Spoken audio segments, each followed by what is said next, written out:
Hello friends, welcome to my channel. In this video I am going to show you how to make a super tasty fish curry.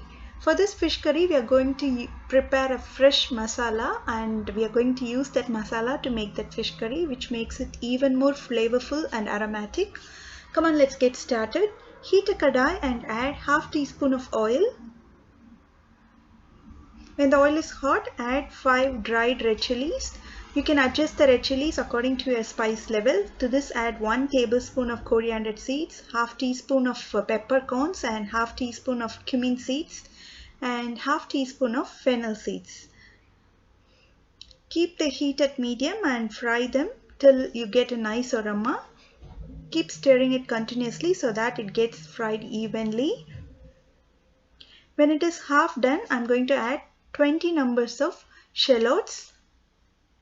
Fry the shallots.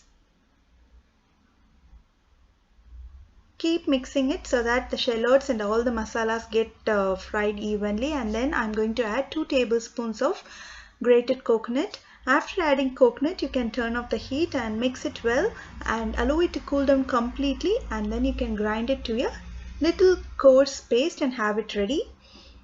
Meanwhile, I have soaked 1 lemon sized of tamarind. I'm going to extract the tamarind juice out of it and transfer it to a big bowl. I have a tamarind extract ready. To this add half teaspoon of turmeric powder and salt to taste. And then to this add the ground masala. Instead of grinding the masala to a very fine paste, if you grind it to a little coarse texture, the consistency of this curry will be very nice.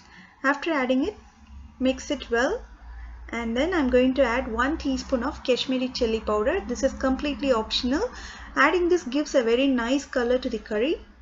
Mix it well so that there are no lumps.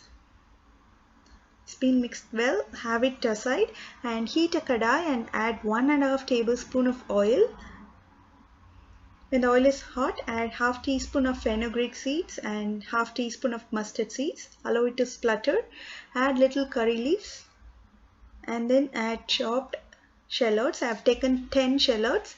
To this add around 8 garlic parts. Fry the shallots and garlic parts well. When it's been sauteed well, I'm going to add 1 big chopped tomatoes. If you are using a small one, use 2 tomatoes. If it is big, just 1 will do. Keep mixing it and saute it till the tomatoes get mashed well. For the tomatoes to get mashed quickly, I'm going to add a little bit of salt. Don't add too much of salt because we have already added enough salt for this curry to the masala. So just a little bit will do. Keep mixing it. Tomatoes has been mashed well. This is how it should be. Now it's time to add the mixed masala. Add it slowly.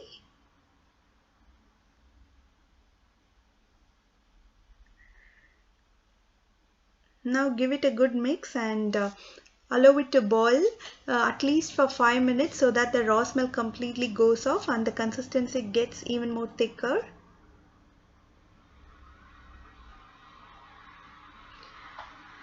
It has reached the right consistency now. This is how it has to be. This is very much important, else the consistency of the fish curry will be too thin and it won't taste good as well. This consistency has to be there for a very tasty fish curry. So let's add the fish. Today I have taken 500 grams of red snapper fish. It's been cleaned and washed thoroughly. Now I'm going to add the fish pieces one after the other.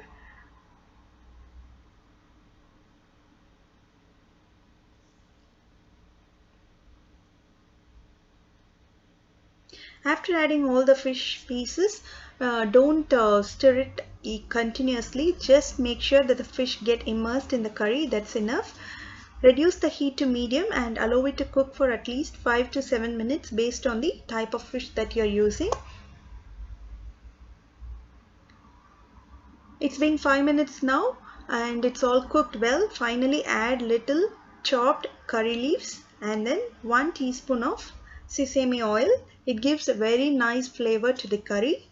You can turn off the heat now, and that's all. Super delicious and very flavorful fish curry is ready.